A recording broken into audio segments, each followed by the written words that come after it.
Greetings, Culturians, and welcome back to the channel. We need to talk about Star Wars. And I know you're going to say, hey, culture, Star Wars is dead.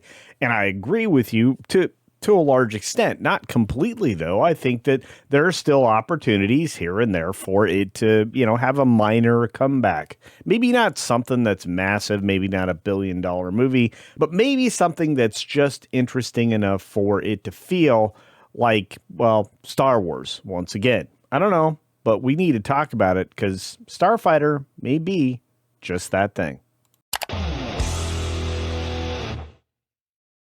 Now, before we get started, just a real quick reminder, I'm trying to get to 50K and I'm this close. I just need your help. There's about 60% of you that are not subscribed to the channel, so please double check you are subscribed. And if not, click the subscribe button, hit the little bell icon, and turn all notifications on so you don't miss anything. And then go ahead and watch another video after this one because that actually helps. It helps YouTube make sure you don't get unsubscribed, which has been happening a lot lately. Oh, and while you're at it, go ahead and hit the thumbs up button and get ready to comment because I want to hear what you have to say about Star Wars and whether or not it can be brought back to life. Is resuscitation possible? I hope so. But Ryan Gosling says that Star Wars Starfighter is a once-in-a-lifetime opportunity. And you know what? He may just very well be right. This story coming out of Cosmic Book News on March 3rd, and that was yesterday. And Gosling is opening up about why he finally decided to enter the Star Wars galaxy after years of steering clear of major franchises. Now, a lot of stars have done that. A lot of stars have stayed far away from Star Wars and similar projects so they don't get typecast and have to only perform within one universe. It makes it so that their life is a little bit more interesting. I would call it a little more boring, but at the same time, this gives you an idea to sink your teeth into something that can become rather iconic. Now, speaking with the IO9, Gosling explained that what convinced him to sign on for Star Wars Starfighter, a new theatrical feature set after the Rise of Skywalker. And honestly, that's a good thing because I have to tell you, a lot of people really did not enjoy the 3 films that culminated with the rinse of soybeans. And a lot of people didn't really enjoy Han Solo. And I have to tell you, I didn't really get why so many people threw so much love at Andor.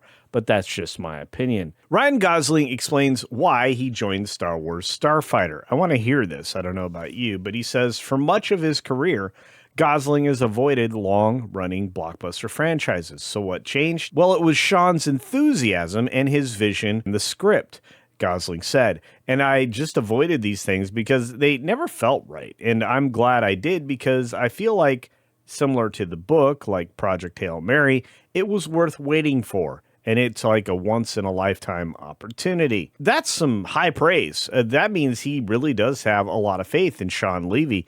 And I hope that Shawn does deliver for his sake and for ours. Because I would love to see Star Wars return to cinema in a useful way. Something to help be the basis for a rebuild, at least with some new talent that might be, developed over there at Lucasfilm. Again, the current talent still leaves a lot lacking, but can new people like Shawn Levy actually bring more to the Star Wars universe than anybody has in a long, long time? I hope so. I miss the galaxy far, far away. But Gosling is referring to the director Shawn Levy, who is helming Starfighter, and Levy's pitch, combined with the screenplay, apparently gave Gosling the confidence that this wasn't just another franchise installment, but something distinct enough to justify stepping into the Star Wars universe. Now, who knows if this is going to be a long-term project? I wouldn't anticipate it to be. I wouldn't even guess that this is going to be developed for a long period of time. I don't know if you get a trilogy out of this. You might just get one film. And sometimes one film is just enough. The project marks Gosling's first major franchise commitment on this scale. And the series, or this film, I guess, is set right after the Rise of Skywalker. Star Wars Starfighter is approximately 5 years after the events of the rinse of soybeans, placing it largely unexplored territory on the big screen, which is useful maybe even helpful, because I really feel like a lot of interest in Star Wars was destroyed by Acolyte, which I don't even know why anybody bothered to dive into. I just feel like it was untested territory and they wanted to go back and change the origin of the Force or introduce witchcraft. I don't know. Your guess is as good as mine. But rather than playing with established legacy characters, Gosling will portray a brand new figure in the galaxy far, far away. He's expected to serve as the major mentor type character opposite Flynn Gray, signaling a potential passing of the torch dynamic as Lucasfilm continues building on the post-Skywalker era, which they never should have touched in the first place. By positioning the story after the rinse of soybeans, Starfighter becomes beyond the Skywalker saga timeline and into fresh narrative ground, something that may have also appealed to Gosling's desire for something that felt right.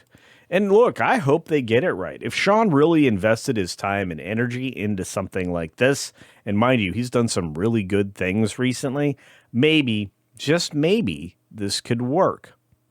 But Gosling won't be alone in the galaxy. The cast also includes Daniel Ings, Mia Goth, Amy Adams, Matt Smith, Aaron Pierre, and Simon Bird. That's an awful lot of actors. So this is going to be an expansion on a potential, maybe a reformation of the original idea where you have multiple heroes' journeys going on all at the same time. That seems like the right approach, but what will it do and when will it come out? Well, the release date is coming on May 28th of 2027, so it's a considerable time away. That's a Memorial Day weekend, an opportunity for it to come up big. The question is, will it? I kind of hope so. I really do want to return to Star Wars, something valuable that all fans can sink their teeth into. And I think that Ryan Gosling is just charismatic enough to carry at least one of these films. I do think this is probably a one-off, or at least it's going to be introduced that way. I don't think we're setting up for a trilogy here, and I have to tell you, I don't really think that I want to focus so much on this kid. It's not like Luke Skywalker, who was basically a young adult coming into his own. I don't need a repeat of that format, and I don't think anybody wants it either. I think we want something new, something fresh, but something that still adheres to classic storytelling and in the grand tradition of what George Lucas did to begin with.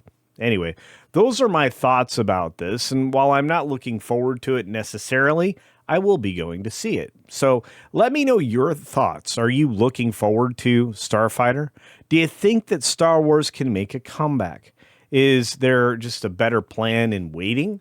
Or do you think something like this in 2027 may give it just the jump start that it needs? Or do you think it might happen even sooner? In other words, do you think that Grogu and Mandalorian are going to somehow reignite a universe that largely is now ignoring them, especially in the theme parks? Well, your guess is as good as mine. So let me know those thoughts down in the comments section below. And as always, be sure to take care of yourself, take care of others, wash your hands because it's good hygiene and you don't want to get the cold that I've got right now. And until next time, see ya. Just hopefully with better Star Wars.